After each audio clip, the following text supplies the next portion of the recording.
Good evening, everyone. Thanks for joining us this evening on this event.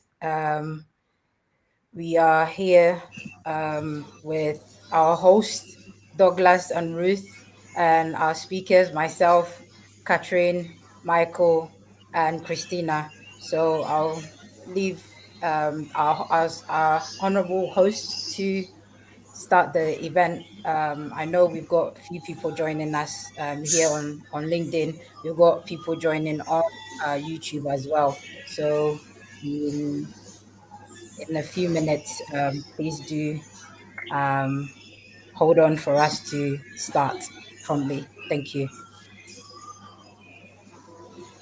Thank you so much, Miss Ifwa. My name is Ruth Gladstone, and good evening once again. I'm from AAA Foundation, and I'll be co-hosting alongside my colleague Douglas. Douglas, over to you. Okay, thank you so very much, Miss Ruth Gladstone. And we say a big hello to all participants joining us from Ghana and beyond. Tonight, we'll be delving into an important topic, which is why reusable are sustainable solutions to end period poverty. Today, we have our four speakers with us, and they are actually ready to share their thoughts on how menstrual health links directly to education, gender equality, and sustainability. Miss Ruth, over to you. Okay, so before we begin, please introduce yourself in the chat. Tell us your name, where you're joining from, and one word you would want to associate with sustainability. And we'll highlight some of your comments as we go along. Don't forget to drop your questions and reflections as well. We'll take all of them Yeah, during the interactive session. So now let's dive right in. Permit me to break your heart with these staggering facts that I researched on. So, according to the World Bank 2022 report, an estimated 500 million people, which are girls and then women, lack access to menstrual products and adequate facilities globally. In Ghana alone, about 95% of girls in rural communities miss school due to lack of access to sanitary pad. And even worse, in August 2023, a BBC report indicated that purchasing 2 packs of sanitary pads could cost as much as 13.2% of the minimum wage for an average Ghanaian worker.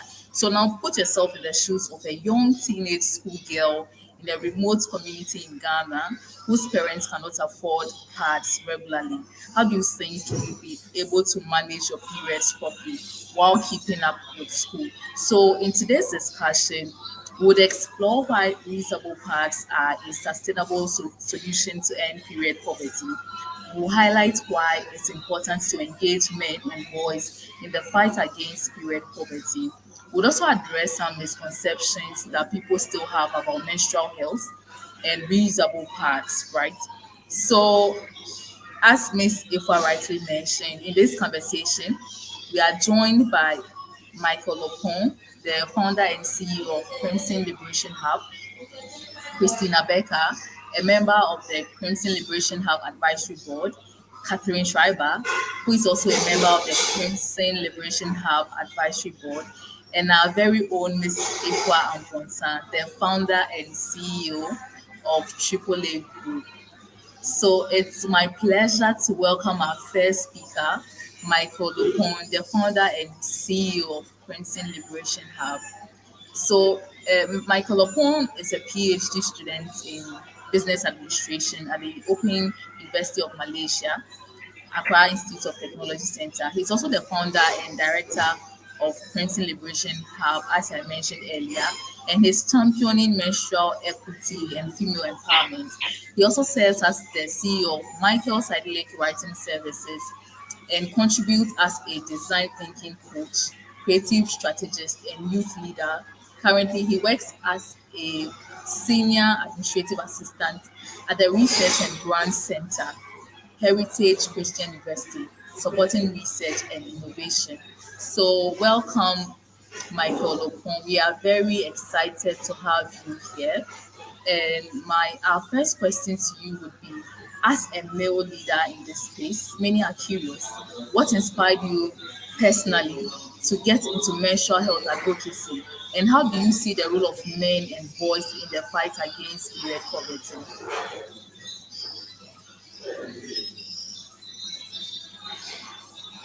Hello, Michael.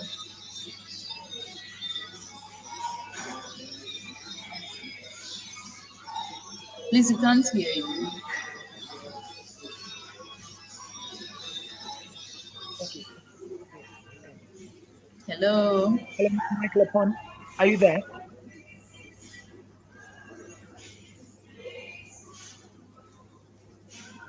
I think he's Hello. speaking, but then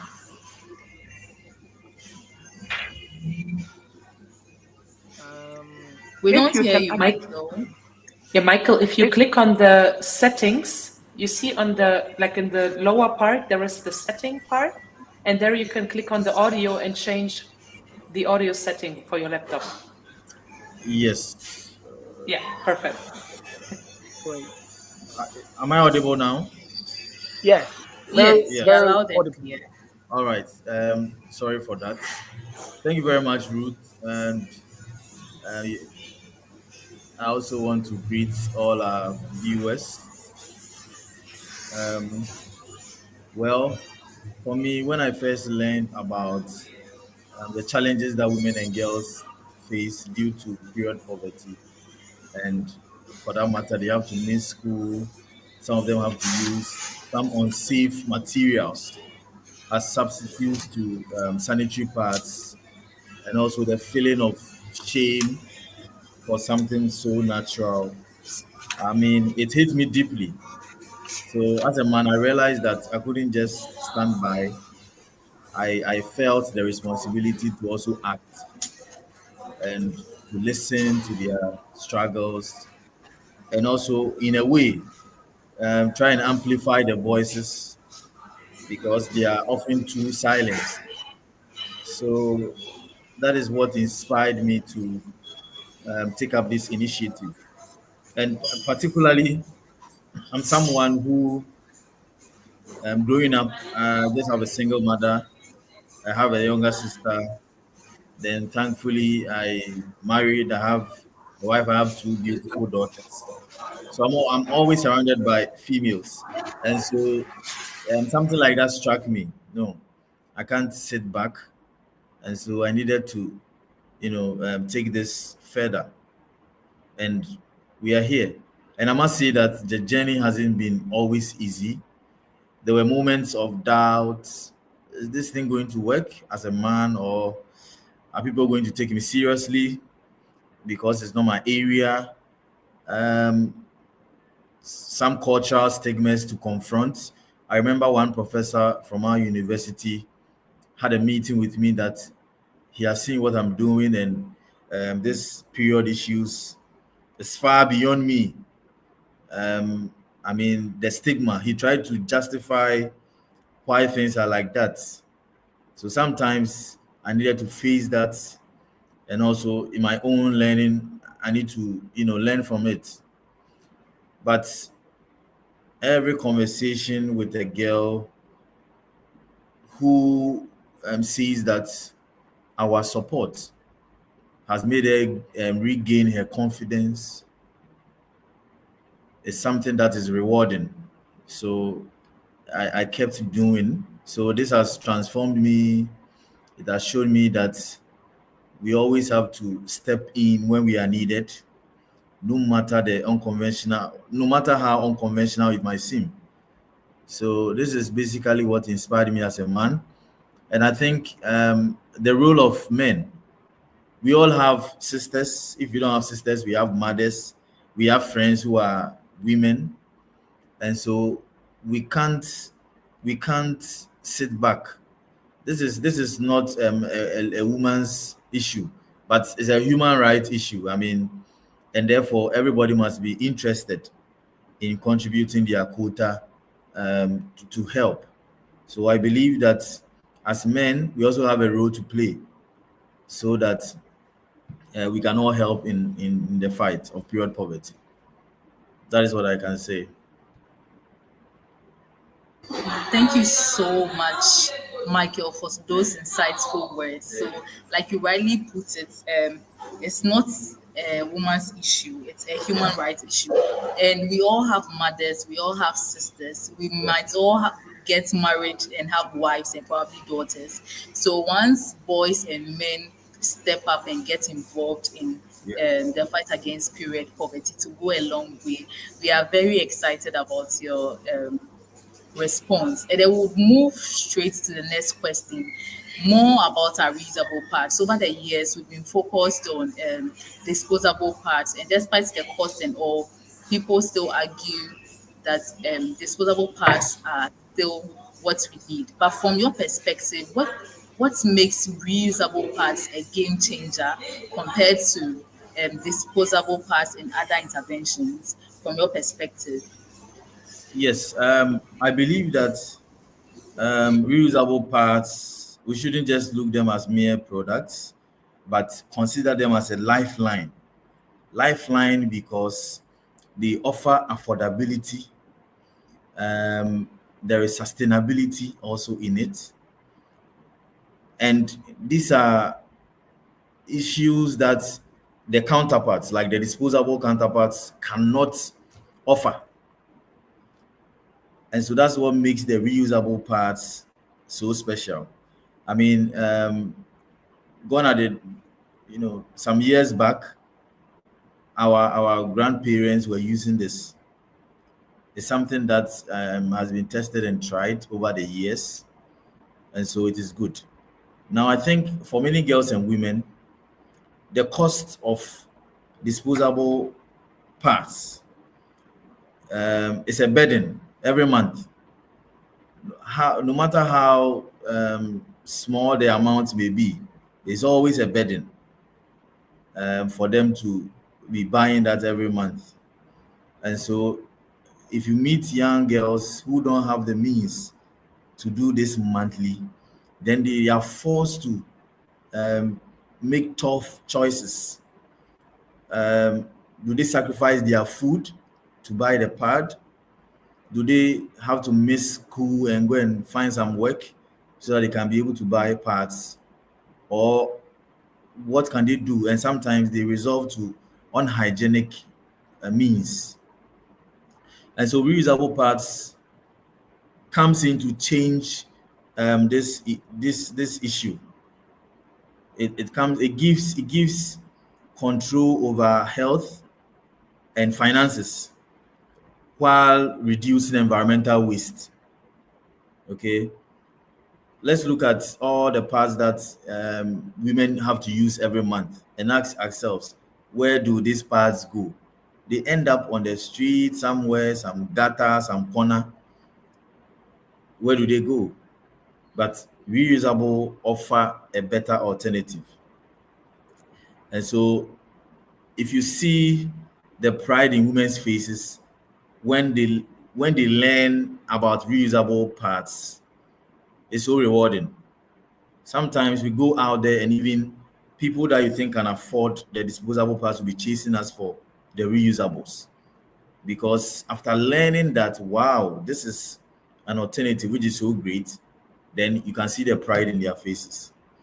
So I think this is the reusable sanitary parts is a solution that can transform lives and communities because it offers affordability and also there is sustainability and the environment is protected. That is why I think it's a game changer. Okay, that was spot on. So you mentioned affordability and Yeah. sustainability, and I think that word sustainability is the highlight of our discussion today.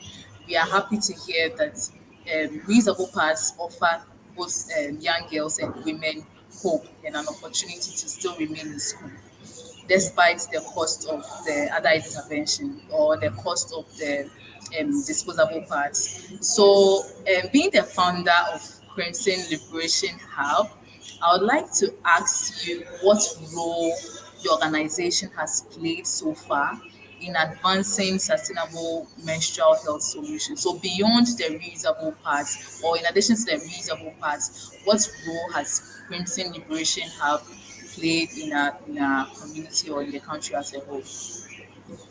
Yes, thank you very much. Well, at Crimson Liberation Hub, over the years, we've worked tirelessly to make menstrual health. We say we are trying to make it a right, not a privilege. And so we are proud that we've brought sustainable solutions like the reusable parts to communities. We've educated young girls and in some cases boys about menstrual hygiene management practices, and we've sparked conversations about breaking stigma, society seeing that menstruation is something that is, Catherine would say, bloody normal. And so we spark conversations around that. So our model is to do a workshop on good menstrual hygiene practices, offer menstrual hygiene solutions, and also spark conversations about reducing stigma and period poverty. And in our quest in doing that, we've reached countless girls, I mean, who no longer have to miss school, women who have found economic empowerment out of this, and also the courage of the communities that we serve. And we also, what moves us is the courage that these communities have found, and our work is far from done. To end, I'll say that our work is far from done. And every step that we take together, like a partnership with AAA, every step that we take will make sure it fuels our hope for a world where period poverty is a thing of the past. So that is what Crimson has been doing over the past months, and we hope to take it further. Thank you. All right, we hope to take it further. That was the final word. And we love that beyond producing reusable parts, Yeah. Crimson Liberation Hub is intentional about advocacy, about raising awareness on good or safe menstrual health practices, which is very important. You also mentioned economic empowerment for women. Yeah. So we are really grateful that beyond the past, there are other things that Crimson Liberation Hub is exploring, and we are glad to partner with your organization. So thank you so much, Michael, for such a powerful reflection and for setting the tone for today's dialogue. Now, we'll move straight to our second speaker, Christina Becker. She's also a member of the Crimson Liberation Hub Advisory Board. So, Christina Becker is a commercial manager at Eurowings Digital, working at the intersection of customer experience, technology, and innovation. She's also a scholar in innovation and entrepreneurship, and she's passionate about creating meaningful impact through digital solutions. So Christina proudly serves on the board, the Community Liberation Board, as I mentioned, and she supports efforts to break taboos around menstrual health and empower every girl to thrive regardless of her background. Christina, we are happy to have you here. Thanks so much, So Ruth. Super Christina excited would to be here. Okay, so Christina will explore why reusable parts are more than just a product. Would love for you to share some key health and dignity benefits of reusable parts that communities should know about. Some health benefits and then dignity benefits of reusable parts that communities should know about. Over to you, Christina. Of course, happy to do so. Thanks, Ruth, again for the invitation. We are super happy to be part of this event. And yeah, maybe let's say to share a little bit what we believe could be key, let's say, health and dignity benefits of reusable pets that we produce as Crimson Liberation Hub. I mean, on the one hand, it's of course, let's say, the whole space around health protection to provide safe and consistent absorption during menstruation. and also to reduce the need for risky substitutes like tissues or old clothes, which could also potentially lead to infections and discomfort. And we also believe that all this can lead to kind of higher body literacy and confidence amongst girls and women, because on the one hand, they get, of course, practical know-how. So girls learn how to use, wash, and care for the pets properly. And this builds this confidence to talk also openly and more about menstruation with teachers, nurses, or peers, and also strengthens the self-esteem and helps girls to feel kind of in control of their body. And as Michael also mentioned before, in terms of kind of enabling them to go or continue school, right, and not to make any trade-off decisions, and keeping the dignity, because of course we believe that this, or we hope that this leads to fewer school absences linked to menstruation, and kind of a reliable product like the reusable pads can allow the girls to focus in class without the fear of leaks or embarrassment. And like this also preserve the dignity by giving them privacy, security, and also equal footing with their classmates. So in short, like reusable pads protect girls' health, build their confidence, and safeguard their dignity. And I think that combination can also be life-changing for them. All right, thanks so much for sharing those insightful words.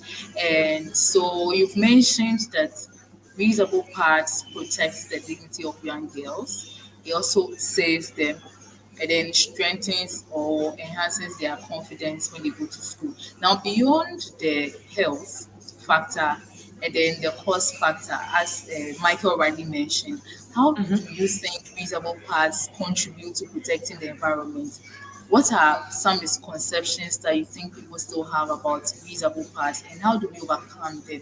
Because even before joining this conversation, I had a friend of mine texted me, and she told me upfront that she wasn't going to support the idea of the reusable parts, no matter what we say. I asked her to join, so I'm sure she'll be listening.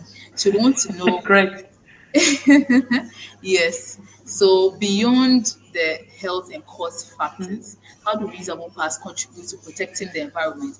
And what misconceptions do you think people have about the reusable parts, and how do we overcome or break those misconceptions? Yeah. Yeah, all right. No, that's a very good question. And this is also, let's say, things that we try to answer to as many people as possible. I mean, maybe to start with the first one on the health and, or let's say beyond the health and cost factors, right? Let's say, what is the impact on the environment? Of course, with reusable pads, you create less waste month after month, because once you have the reusable kit, it replaces many single-use pads, reduce kind of plastic heavy waste in bins, pits, and waterways, also like Michael emphasized. It also creates lower packaging and transport footprint, because the reusables are bought less often, right? This is our intention, because they can reuse them for a longer period of time. The only refills that are needed are soap and water. So you also, you don't need this kind of monthly plastic bags. And also the other impact that we want to push is the kind of to localize where possible. So by having local sourcing and production, this everything shortens supply chains and cuts emissions, and basically keeps value in the community, right? Which has to be strengthened. And last but not least, also I think the culture of care, by educating girls how to, let's say, wash them, sun dry them, and proper, let's say, storage. It builds basically a lifelong sustainable habit around menstrual health early on with the girls. So let's say beyond protecting health and saving costs, this reusable pads can also protect our planet. So this is definitely, and also create, let's say, sustainable habits for the girls. And maybe on the other thing, I can continue with the other question, right, on the misconceptions. Because, of course, there are misconceptions around reusable pads, and how do we try to overcome them? I think one thing which one might hear often is reusables aren't hygienic, or aren't as hygienic as the one-time pads, right? Yeah, you're nodding, Ruth. So I think if we make sure that we provide clear care steps, right, like how to rinse, wash, sun-dry, store them in a clean pouch, they're very safe. And this is why we also put a lot of emphasis on doing live demos and also provide visual and playful kind of care flyers to the girls, because like this, we can show them, and we hope to show them, that reusables are actually hygienic and yeah, of course also sustainable, as I mentioned before. Then I think another misconception is also they're expensive or complicated, but as mentioned before, the cost is way lower per year, and with a, let's say, 10-minute fit and care demo, we can also remove that friction that people believe that it's actually complicated, because it's actually very easy to use. And I think another point which you mentioned at the beginning, one misconception could be that boys shouldn't be really involved or shouldn't be part of this whole thing. And I think you also, as AAA, did great work by involving boys into education sessions. And I think co-learning basically reduces stigma, and yeah, this can actually have then also higher awareness and a wider reach across communities, and yeah, change that stigma in the long run. And then maybe another misconception that we can think of is that girls say, hey, for example, storing them or drying them is embarrassing.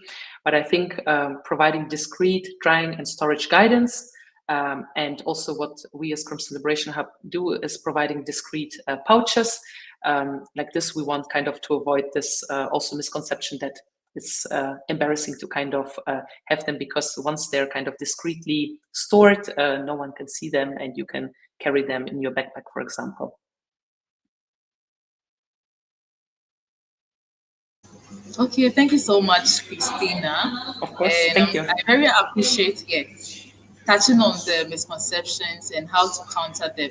So you already mentioned most people have complained that reusable pads are unhygienic, but like you already mentioned, with soap, water, and then live demos on how to properly maintain them, we can counter those misconceptions. And then you raise the issue of involving boys and men to help break the stigma surrounding menstruation and period poverty. I think those are very strong and impactful words. Now let's dive further. During Michael's submission, he highlighted the role that Pregnancy Liberation Hub has played so far in advancing sustainable menstrual health solutions. So, Christina, in your opinion, how can grassroots organizations like AAA and global partners like Crimson Liberation Hub work together more effectively? Mm-hmm. Yeah, that's a good question, and I think this is why we are all sitting here together and yeah, joining forces, because the more people talk about it and create awareness, the better, right? And yeah, I think in terms of working together more effectively, I would say there are like 3 pillars. The one is that we talked about, kind of awareness and advocacy. Then the second one would be knowledge exchange and kind of building our capacities together. And of course, supply, or fostering supply and sustainable access. So I would say for the awareness and advocacy, I think by, for example, like today, co-hosting events, but also co-hosting community events and workshops to break the stigma and normalize these conversations. This is something where we can definitely be stronger together than alone as well. Like this, having a wider reach. And I think also having a stronger voice towards, for example, influential like entities like schools, local authorities, and even policymakers. So this is where I believe our joint advocacy is just stronger than the individual ones. And then in terms of knowledge exchange, of course, co-designing workshops, having formats like Train the Trainers, right? Empower AAA staff to run demos with, for example, Crimson Liberation Hub's reusable pet product independently. This can basically also just, like this, we can leverage our resources even more effectively. Then also having a shared monitoring and evaluation loop. So using same surveys, understanding the feedback of, let's say, our customers, right? The end customer, the girls, understanding how the usage is, and like this also build credibility for other funders and other communities as well. And ultimately, yeah, empower each other, because I think we have complementary strengths, and our mission is to leverage them. So for me, basically, effective partnership means raising awareness together, sharing knowledge to build on each other's strength, and making sure we create sustainable access to products. So, and yeah, if we do these three things well, we can create real and long-lasting impact for girls and communities. Wow. Yes. So your final words were very relevant and impactful to all the audience. And then, like you rightly mentioned, um, partnering with organizations like AAA and other grassroots organizations will help to leverage on each other's strengths. And you highlighted three salient points, which I'm sure all of us will take home today: awareness and advocacy, knowledge exchange and capacity building, and then sustainable access to products. Yes. Thank you so much, Christina. It has been Of an course, thank you. enlightening session with you. Yes, it has been an enlightening session with you, and now we'll turn to a local perspective. Now I'll hand over to my colleague Douglas. Douglas, over to you. Thank you so very much, Miss Ruth Gladstone. And to our previous speakers, would say a very big thank you to you for enlightening us, and would say that your points have been clearly explained, and I believe that our audience have actually grasped all that you've said. Moving on, we are moving to our next speaker, and but before I speak about her, I would say that all throughout my life in senior high school and that of university, I've actually not paid attention to menstrual health. Whenever I do hear about menstrual health issues, issues regarding menstrual cycle and all of that, I have actually never paid attention. So I actually had the chance to join AAA group some months ago at Pomazi, and actually, it is at that point that I actually realized that menstrual health, or the issue of menstrual health, is actually very important, and that we shouldn't be pushing ourselves away as men, and that we should all come together to actually help fight the issue of menstrual health. So I would say that today our next speaker is Miss Ifo Amponsa, and she's here to give us an insightful ideas on the questions that I would ask. I would say that Ms. Efwa Mponsa is the founder and CEO of AAA Group and AAA Clothing, dedicated to advancing gender equity and amplifying unreserved voices. She also serves as a personal support supervisor in the British Army, where her leadership earned her NATO's Military Member of the Year award in 2022. A certified Google project management and fundraising specialist, she holds a bachelor's degree in politics, philosophy, and economics, and she's currently pursuing an MBA focused on entrepreneurial strategies and legal challenges. So, Miss Ifwa, we are very happy to have you here today. Thank you very much for having me. Okay.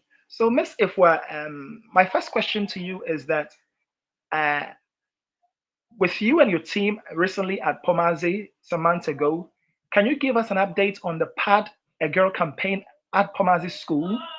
And what's most of the things that actually stood out to you? And after the whole event or program at Pomazi School, how did the students and teachers respond to the pad donation and the menstrual health education?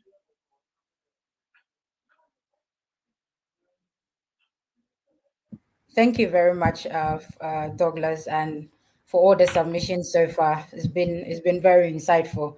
Especially, I joined, or I was happy when we had that partnership with Crimson Liberation Hub because of the background knowledge that we all had with reusable pad or looking for a way to curb period poverty.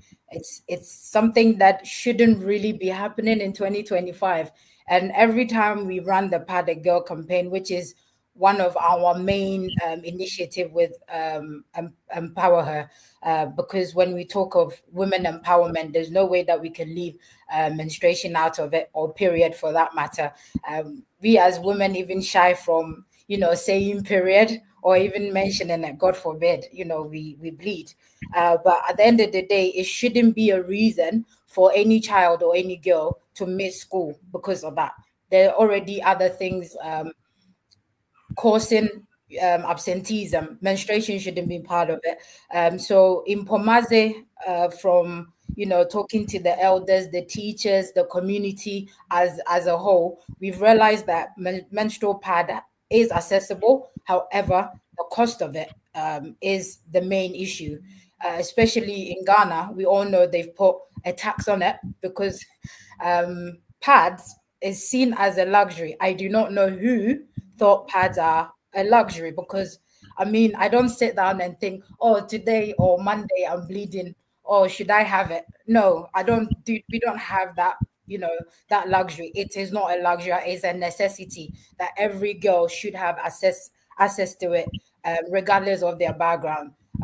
So whoever thought it is a luxury, I would want to know what their thought process was. I mean, I'm sure they have a reason for it, but until then, it really isn't. And no girl should also sell sex every month for pads or to pay for a pad. They shouldn't be using unhygienic products for that matter. And again, in 2025, we shouldn't really be having this conversation, but here we are because a lot has not been done or invested into it, even in policies and whatnot. With Pomaze, it was evident, like I said, a community to the schools, the nurses that are working there. It was, you could tell even before we even step foot in there that it is a problem and it has been an issue. And with our conversation with the elders and every stakeholder in Pomaze, they didn't hide from it. They did make their concerns known, especially when you heard men talking about how they feel about their girls or their kids or their women or their, the female gender going through what it is that they go through during the time of the month or period and not having access to the right product. Aside that, the knowledge of it as well, in terms of the menstrual health itself and the hygienic side of it as well, there was a lot of gaps in the knowledge because it's not really part of the curriculum in schools. For the teachers and the nurses to say they would love to have this on a regular and not just on the 28th of May, which has become a time where everybody wants to go out and do this once in a year and take pictures for social media. But what they do not realize is every day a girl bleeds, every single day a girl is infected if they're not using the right products, and every single day an infection that can be prevented has happened because what we are waiting for the 28th of May. And this was very prevalent in Pomaze. And then on the 28th, when we had done all the background checks, all the talks and whatnot, and we did go. The female and the male, the boys as well, they were actually very happy about it, and we were happy that they welcomed us the way that they did. To hear male teachers getting involved in the conversation and also asking that we don't just wait for once a year and do it on a regular. The boys, even with our evaluation as well, we realized that they were happy that they know what they knew now and be able to help their girlfriends or their friends, their female friends, and be able to shield them should it happen from the out of the blue, something that they would rather shy away from. And also the girls being in the open or having this conversation in the open and even feeling very confident to ask questions, something that I can't remember having growing up. So gradually, with the little that we're doing, it is helping, it is doing something. But at the end of the day, is the consistency, and also it's finding a way where or a solution where it wouldn't be a monthly concern, and this is where the reusable comes in. The reusable path comes in, and we are happy that Crimson Liberation Hub has partners with us to not just help us to distribute the paths, but also give us the knowledge behind it, the science behind it, and everything that there is to know about the reusable paths. We distributed over 200 pads and to over 100 girls so far in Pomade, which has been a great and humbling. So thank you. I hope I've answered all the mini questions in that one big question that you asked. Yeah, yeah. Thank you so very much. You've actually given us a wonderful insight. And I believe that going forward, issues like a girl not being able to go to school because of a pad would be a thing of the past with your partnership with Crimson Liberation Hub. And my next question to you is during your days at Pomaze, what were some of the gaps or challenges you did encounter, and how do you think that your partnership with Crimson Liberation Hub is going to bridge them?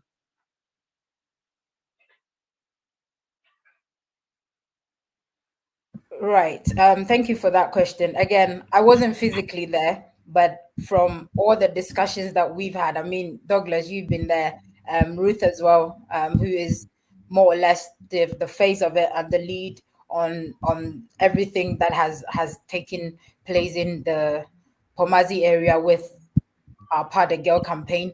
The gaps, I would say it's not unique to Pomaze, to be honest. It's not unique to Pomaze. This is something that is very prevalent, common in the rural areas. The gap is in the knowledge of how to maintain ourselves as women or as girls during the time of the month. So how does the cycle even start? What is it all about? So the knowledge of why we even menstruate was there was a massive gap. It's not been explained properly to girls. There are, the advice like don't play with boys, make sure you do. It's like don't play with boys is it's something very broad. Just because you're menstruating doesn't mean you don't play with boys. So if don't play with boys is what advice that they're getting, that means don't go to school, hide away from the community, the taboo, the stigma, not being able to even get involved in sports and everything else because it's not being explained properly. They've not been taught to own their flow. They've not been taught to understand that they're just part of being a woman. And the boys on the other side or on the other end have not been taught why and how it happens as well. So it's become like a sacred conversation, and everybody is shying away from it. But with AAA coming in the forefront or showing face to want to have this conversation, and also the fact that they are accepting to have this conversation as well and get educated on it alone is a good thing to see.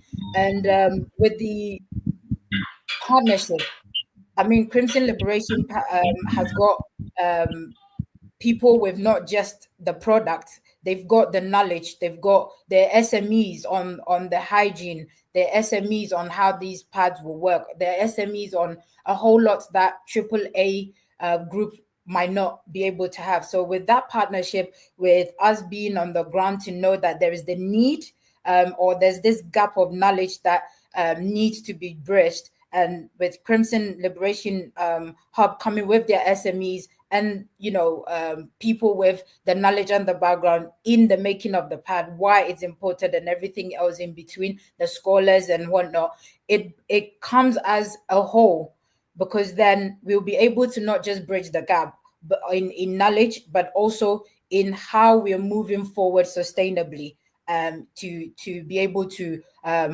make period poverty a thing of the past. So yeah, that's the little on that from me. Thank you. Thank you so very much, Miss Ifwa.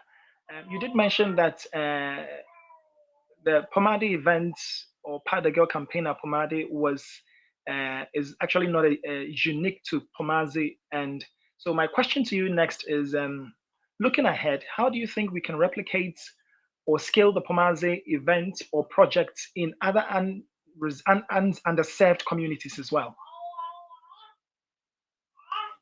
Yeah, thank you. So before Pomaze, we actually did one in Malawi in a rural school. But it was actually teaching them how to make the pad themselves. So what we did was to get all the necessary kit. So we gave them like a starter kit and did a workshop with one of the AAA volunteer who had the knowledge about it, because we realized that there was the gap, but unfortunately we were not partnered with Crimson Liberation yet. If not, we would have been in Malawi for that. So what we did was to buy them the kit, the starter kit for 30 girls, and show them. Why do we do that? Because now we're giving them we're putting the power in their hands. So even if at the end of the month they won't be able to get money for a disposable one, they will be able to rely on the one that they've made themselves. And at the end of the day, it's like it's made with love. And that's what I said.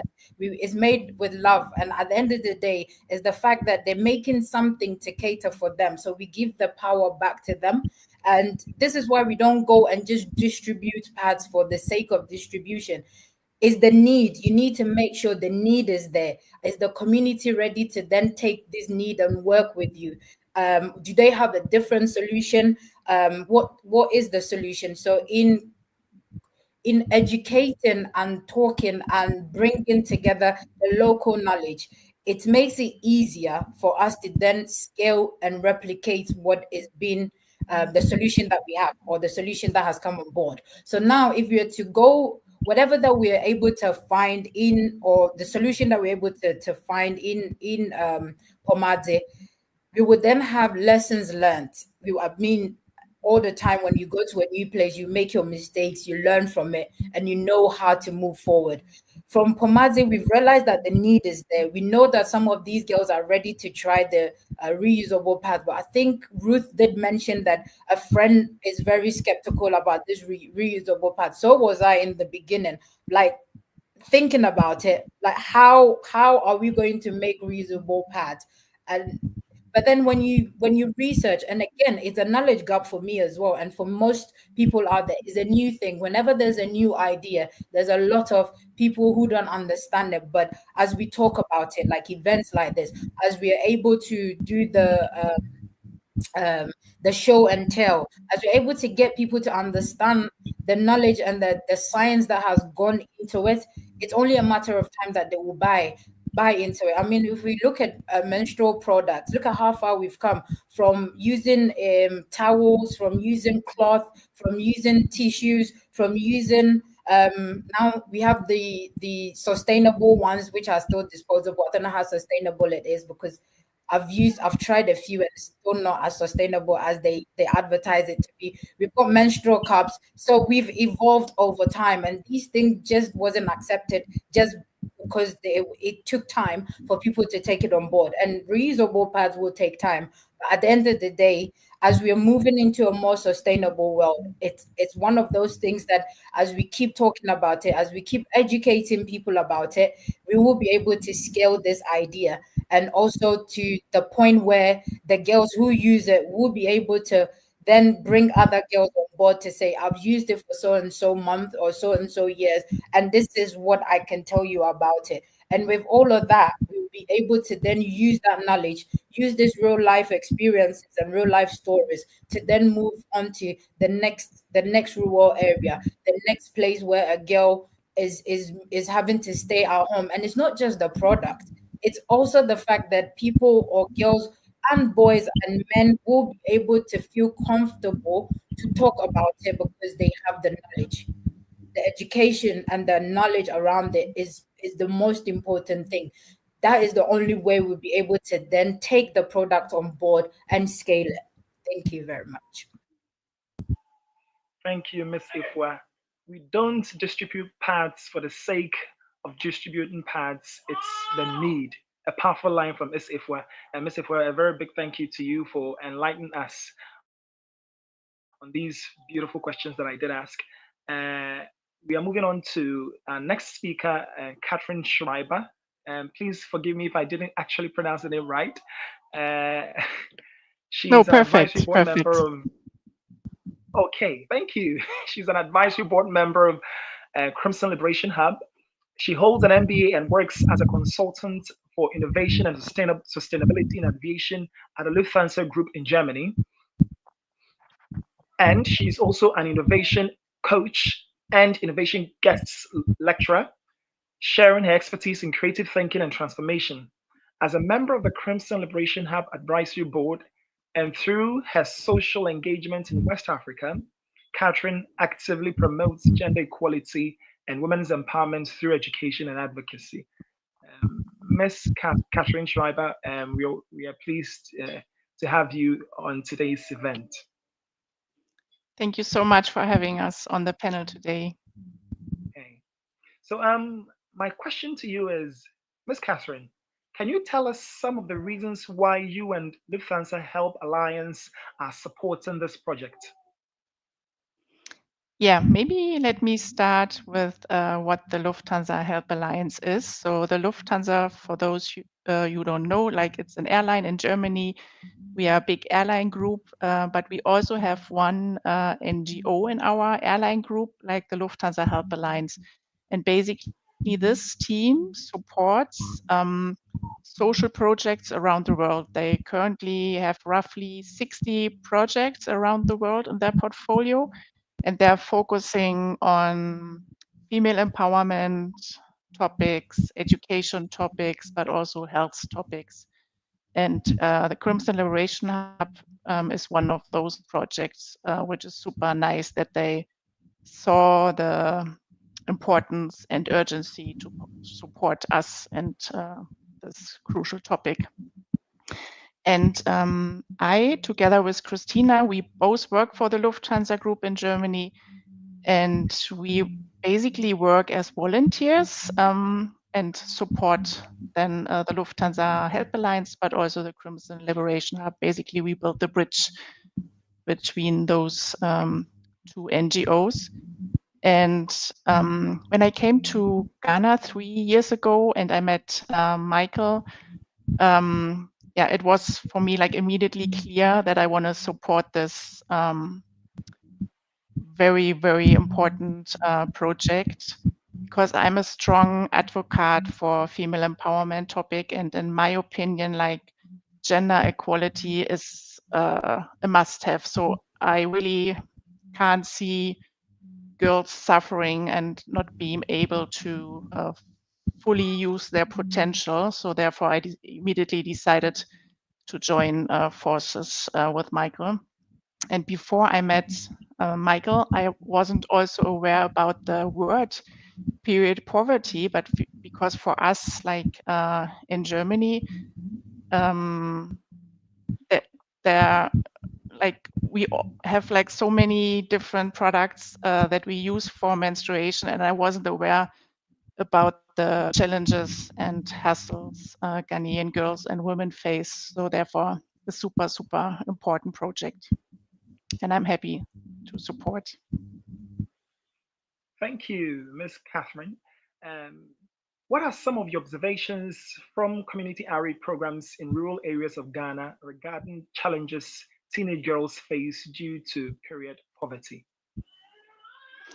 Yeah, I think like we touched on this a little bit, like also Afua told a little bit what challenges yeah, women and girls face. Yeah, for me was completely new that girls in Ghana, but also in other countries around the world can't afford menstrual hygiene products and therefore miss school. And like if we sum this up, it's really a huge amount of time. Like I once calculated, and I can repeat this, like the majority of girls in Ghana miss 60 school days per year. And if we sum this up, it's 4 months per year lost education. And this is like really not to accept. So with this amount of time missing school, they miss so much school content and can't unfold their potential. And then it's really for them very, very hard to catch up.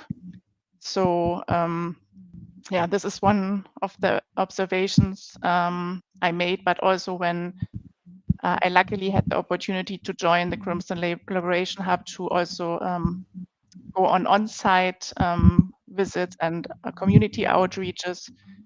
I also talked to girls and they told me similar to what Afua told us that they sometimes need to sleep with men, which is really horrible in order to afford menstrual hygiene solutions. And then they easily get pregnant, and then we have teenage pregnancy, and then it's basically for them nearly impossible to keep up learning in school, because then they need to start surviving mode, and basically manage a life with a small child next to them, and even they are already or still a child. So this is something which I really want to avoid, and every girl counts.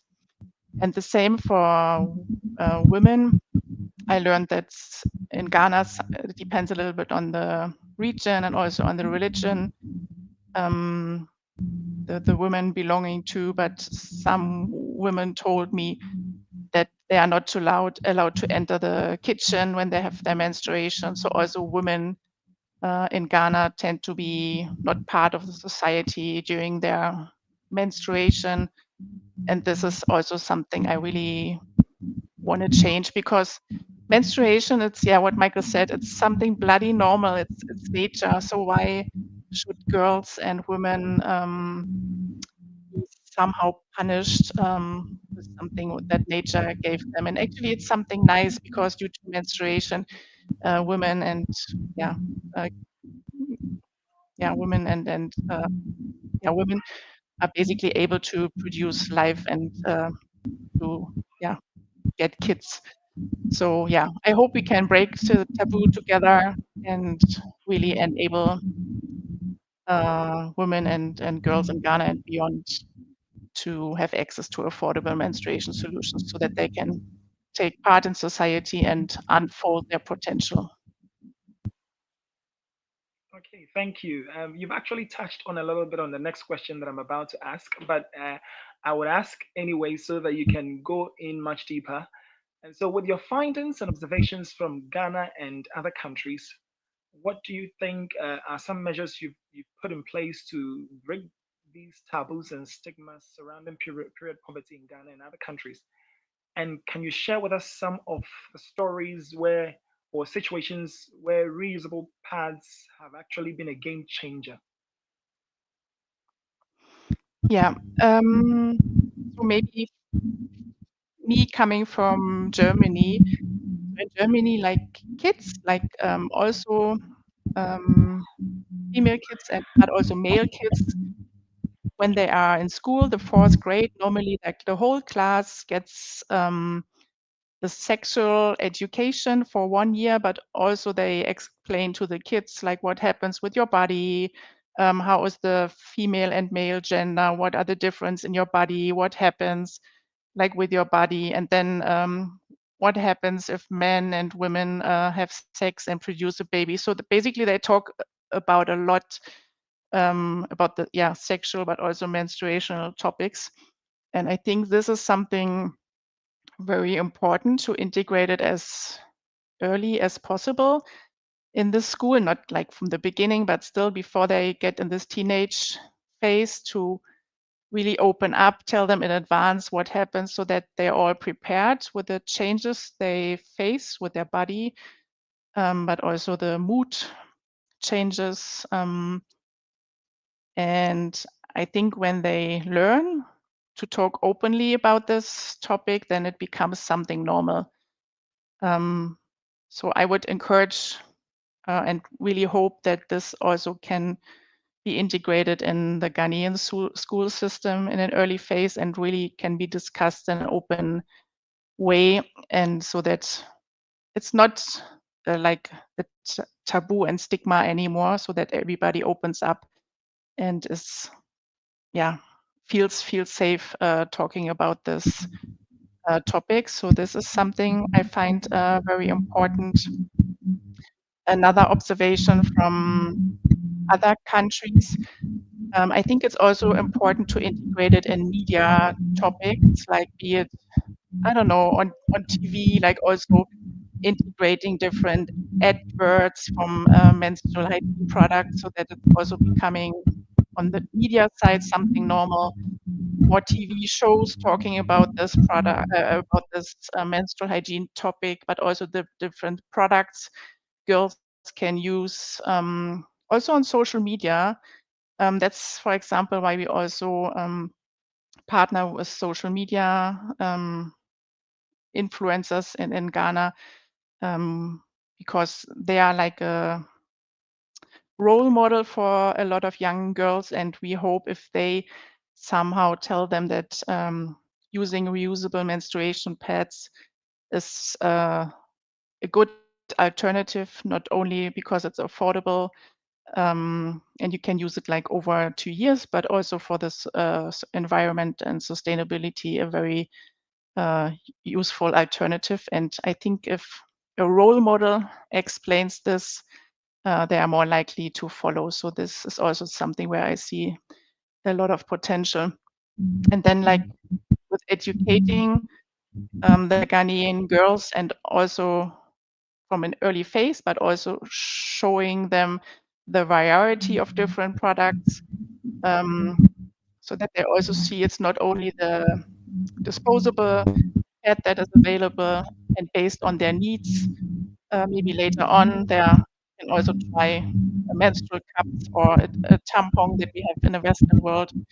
Um, yeah, so that they are aware that there are different solutions, and also start trying out what fits their body, what fits their age, and what fits their situation best.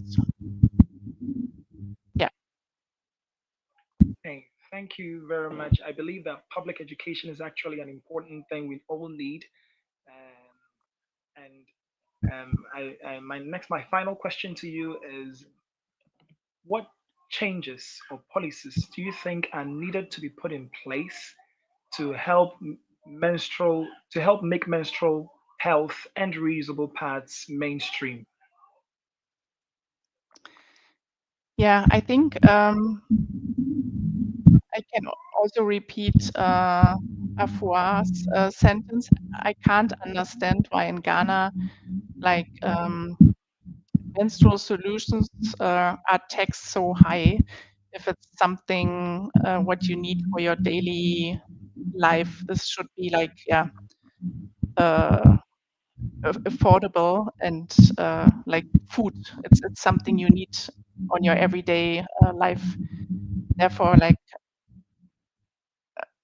I really hope that we can use the community power of AAA Foundation, but also other NGOs, to really partner up and talk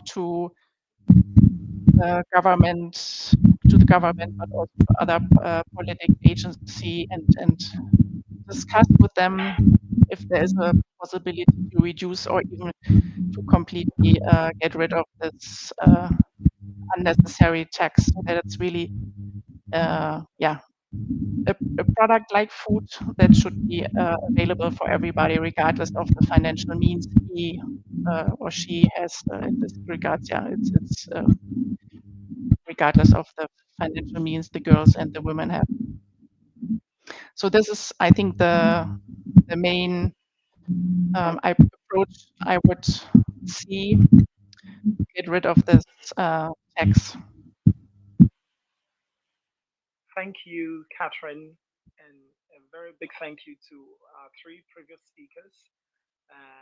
We believe that, as Miss Catherine said, we are hoping to have other NGOs come on board to actually help make issues about menstrual health and period poverty a thing of the past.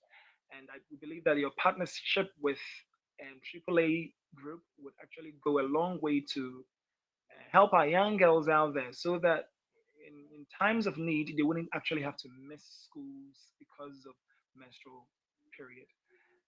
Now it's your turn, our live audience, and we'll open the floor for you to bring on board your questions and comments from LinkedIn, from YouTube, and we believe that our four speakers have actually enlightened you enough. They've explained their questions very well, and they've gone down well with you. And so we would welcome your questions so that we can touch on them for you. Miss Ruth, over to you.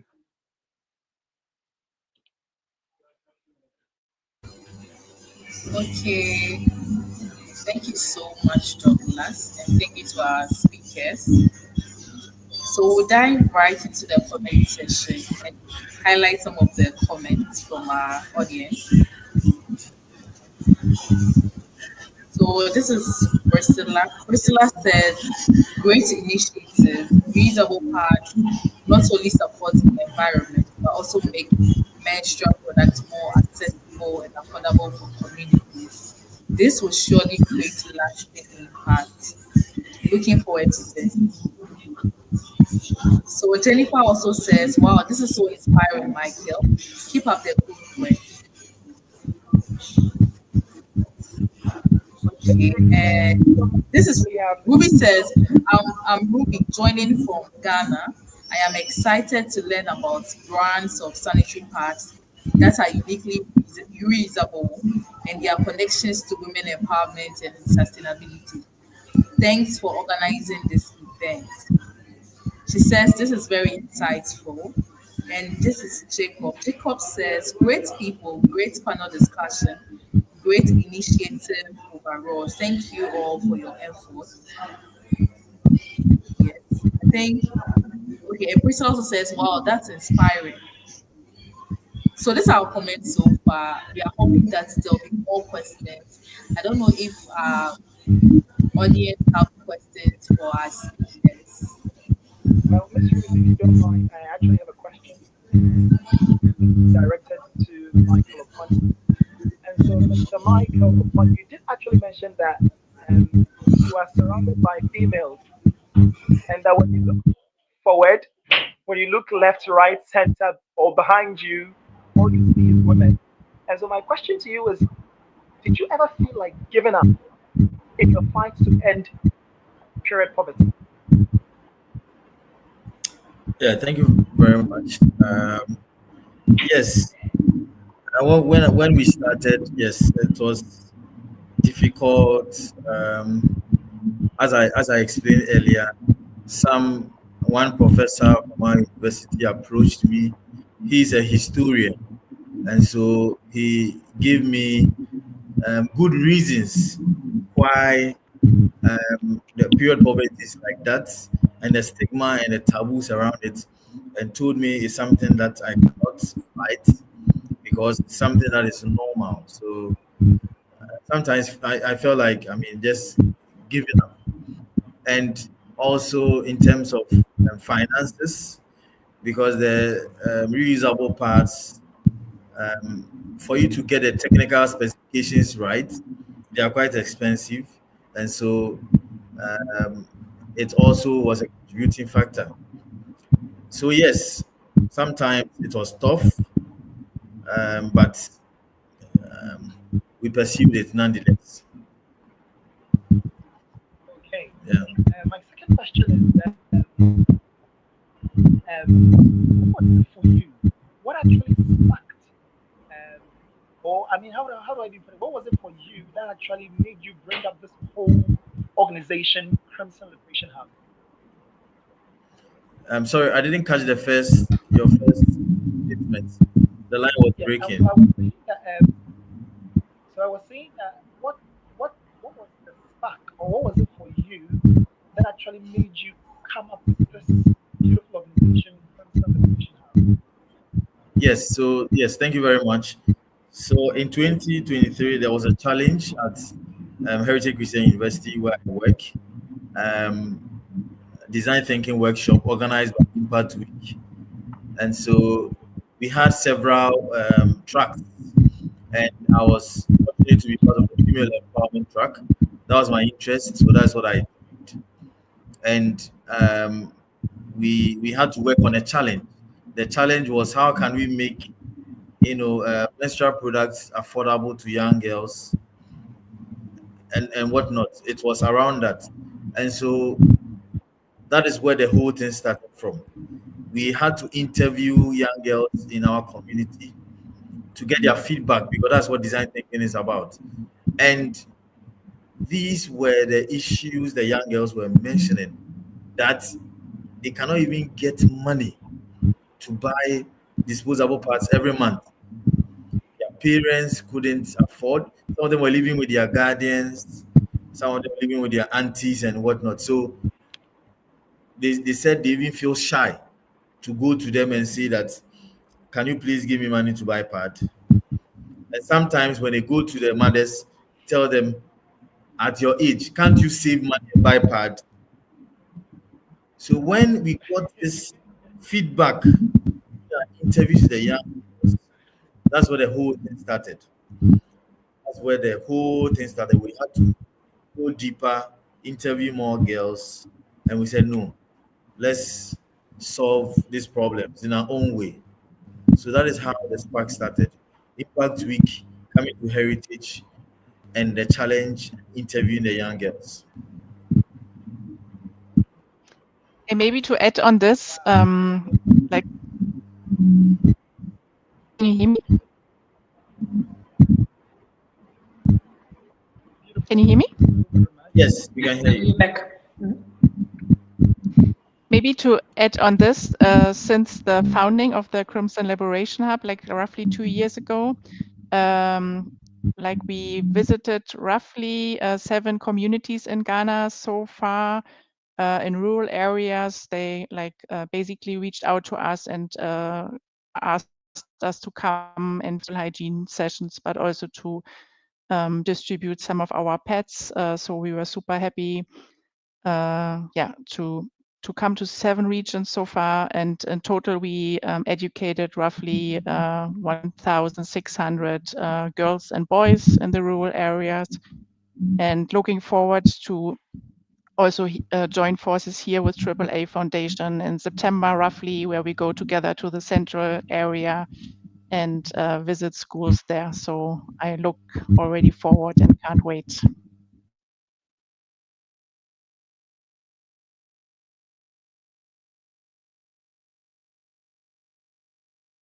Wow. Thank you so very much. We actually happy. My next question actually goes to Christina.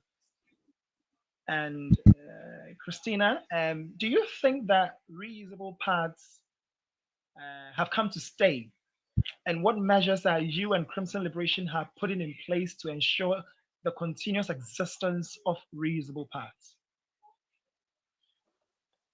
Yeah, thanks for that question, Douglas. So I believe, yes, that reusable pads are here with us to stay. I mean, I think Afua and Katrin mentioned also before, there are more and more reusable menstruation products on the market, right? And people are just getting more and more used to it, to the fact that they can use reusable menstruation products.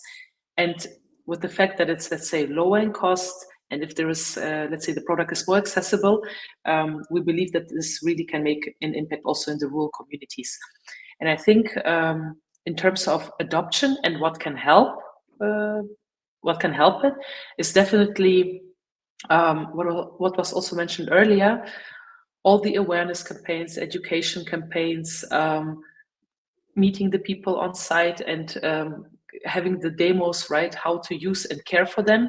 And I think once those maybe, let's say, misconceptions and barriers are reduced, we can make sure that more and more people will adapt to them. And eventually, if, let's say, younger girls of today use it, they again teach their peers, and hopefully one day also their children, right, and their sisters to use it, and it will have a more lasting impact. So once you create this, let's say, basic amount of usage, it can amplify and basically influence also other young girls who are then later on coming into the age of menstruation and see that their sisters, mothers are also using these products. And yeah, and I think kind of awareness, education, and reducing the stigma around it can foster the adoption.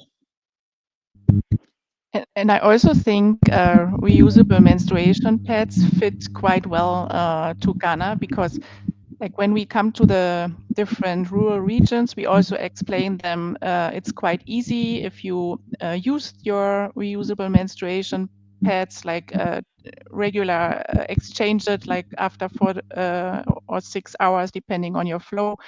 Then you take it with you at home. At home you fetch water into a bucket, clean the pads and nobody will see it. So this is also a place where they can watch, like basically a little bit in their secret surrounding the pads, and afterwards they hang it on a line to dry. And in case they fear like somebody is looking a little bit weird what they are hanging on the line, then you can also cover your reusable menstruation pads with any fabric you have at hand, and just put it on top of the pad on the line, so nobody will see it. So we believe like using reusable menstruation pads in Ghana is a very appropriate product for girls and women in Ghana, and should be easy to handle and maintain for up to 2 years. Thank you so very much. My final question to Miss Christina again. You did touch on the Hello, key. Douglas. Yes. Hello. Hello, Douglas. Yeah, Yes. so there's a question in the comment section I would like to read briefly.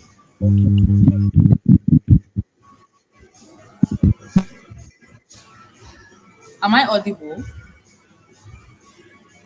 Yes, we can hear you. Yes, we can hear you. Okay, so this is from Ruby, and she's asking, how long can the reusable parts be used for?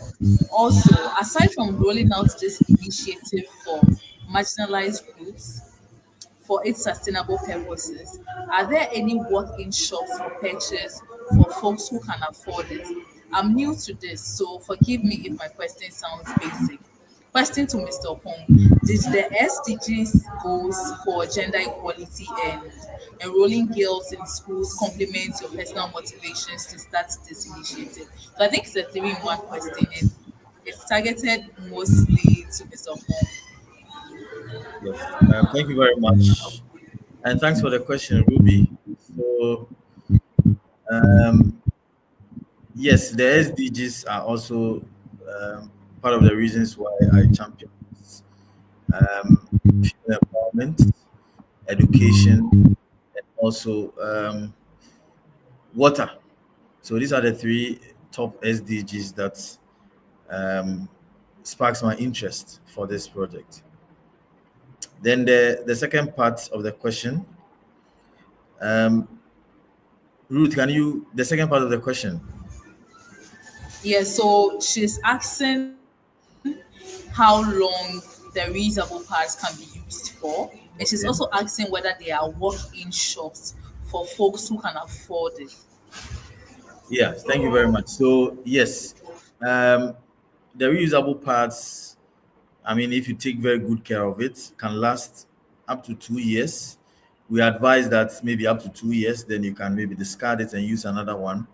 So just like, excuse me to say, we wear our panties and we don't throw them off every month, but we keep them clean, wear them for a number of months. It's the same as wearing the reusable parts because it's a cloth, and so you can wash it again and use it in the next cycle. Because if you are using it for 7 days in a month, I mean, the whole month you are just using it for 7 days. That's give or take. If you flew for 7 days, after 7 days, you can keep it and wear it in the other months. So it's something that you can use for, let's say, up to 2 years or even a year. So that is the duration of the pad. Then, for our products, currently we don't have them in shops yet. It's something that we are working on. It's in the pipeline. But then, if anybody wants some, they can just reach out to us via our website or via email to maybe place some order. Then we deliver. So that is it for now. But hopefully in the next coming days, we will try and get places where can be accessible to everybody. But for now, it's still accessible just by going to our website and sending us a message. No matter where you are, we can reach you and get you some of the product. Thank you so much, Michael, for those insightful words. I'm sure the responses really answers the questions that she has Yes. asked. Thank you. So, Douglas, over to you. Or if there are no more comments, we would proceed to the joint message from our speakers.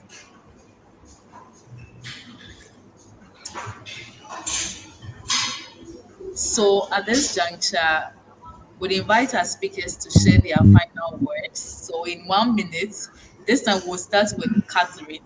Catherine, in 1 minute, could you share your final words with our audience? Sure. I just would like to encourage everybody who hears this and listens today, our panel discussion, please reach out to us, AAA Foundation and Crimson Liberation Hub, if you know a community in Ghana, but also beyond Ghana, who is interested in reusable menstruation pads, but also in menstrual hygiene education, and especially in how to use reusable pads. We are happy to support. Don't hesitate. And whatever question you have, please, yeah, just reach out and ask us. Okay, thank you, Catherine. And we'll move to Christina. Christina, your final words to our audience.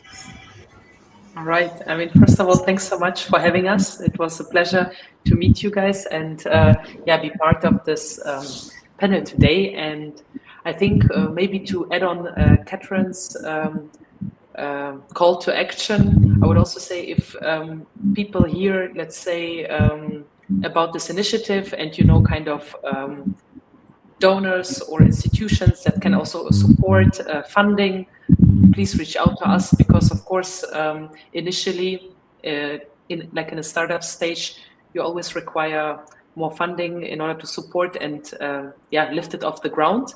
So yeah, we are very happy about any ideas, contacts, and support in that regards. Yes. That was spot on. You would really appreciate donor partnerships like that. So we would move to Michael. Michael, you have the floor. Your final words. 1 minute. Okay, so what I would say is for our viewers, our reusable sanitary pads conforms to the technical specifications of the reusable menstrual pads provided by the UNFPA in terms of dimensions, in terms of color, in terms of the materials to use to make it actually quality. That is what Crimson does. And so we have we've tested them, we've tried them, and so we can assure you that it gives you the comfort. It doesn't leak, no infections, because we also give you the directives on how to use them and care for them. And so um, we will encourage everybody to patronize our reusable sanitary pads. Thank you very All much. right. Thank you very much, Michael. Now, Miss Ifwa, any final words to our audience? Thank you very much, Ruth. Thanks, Michael, Catherine, and Christina for joining us, and also Douglas for having us. It's been insightful. I've learned a lot, and being in this sort of environment, I've seen firsthand what even given a month worth of disposable pads, the changes that can have or that can happen in a girl's life. And as mentioned before, in 2025, we shouldn't really be having this conversation, but here we are. However, um, since we've highlighted and seen that this is happening and it needs to stop, we can only call all stakeholders on board to support as best as we can in advocacy, in donation, in the little way, shape, or form that you can, breaking the stigma and the myth from your workplace, in your homes, in your schools, wherever you find that someone is, not really in the known of what people or women really go through in during the menstrual cycle, or even is aware or oblivion to the fact that period poverty is a thing, and it's still go ongoing in Ghana and around the world, where women are not able, or girls are not able to afford menstrual pads or menstrual products, because it's owned or is seen as a luxury. Be a mouthpiece, be able to educate. When you find events like this, please do add your voice. No voice is ever small, and if we all add our voices to it, that's the only way that advocacy will work, and it will be able to reach where it needs to in terms of legislation and policies, to be able to help and break that stigma and the taboo that is happening. So yeah, thank you very much, and we do appreciate all your support so far. And there will be more events like this. I hope the next event that we have, we will have actual physical reusable pad to be able to see a live demonstration of it, for so that our users will not just hear us talk about it, but a live demonstration of what it looks like, how it looks like, how to put it on, and so on would be very useful moving on. But it's not just today that we're going to have this conversation; it will be ongoing, and also always know that we can't champion women empowerment without breaking that stigma around period poverty. It is part of women empowerment, because guess what? It's time that we bloody talk and accept the fact that women do bleed. It's that time. So thank you very much. Over to you, Douglas or Ruth. Thank you, Miss Ifwa. And we love the parts where you mentioned that there'll be another session where we show our audience what our reusable parts look like, and a live demo of how to use the reusable parts. Thank you. It has been an amazing and interactive and insightful session. And for me personally, these are my three key takeaways. So Michael says that menstruation is something bloody normal. I like that phrase a lot. And Mrs. Info also mentions that pads are a necessity, not a luxury item. And for those wondering what we stand to benefit from our partnership with Crimson Liberation App, awareness and advocacy, knowledge exchange, and capacity building in a sustainable supply or access to menstrual pads. So, on behalf of AAA Foundation and Crimson Liberation Hub, I want to say a big thank you to our incredible speakers and to all of our audience who joined and contributed to making our session very insightful. Your engagements have made our conversation an impactful one, and we hope to continue amplifying the message for a period friendly well. And please don't forget to follow our pages on LinkedIn, Facebook, and Instagram. And in addition to that, a recorded version of the webinar will be shared later on our social media pages for those who couldn't join earlier. So thank you to everyone, and have a wonderful evening. Bye. Thank Thank you you Thank you very so very much. much much. for having us. Thank you. Bye. Yeah. Bye bye.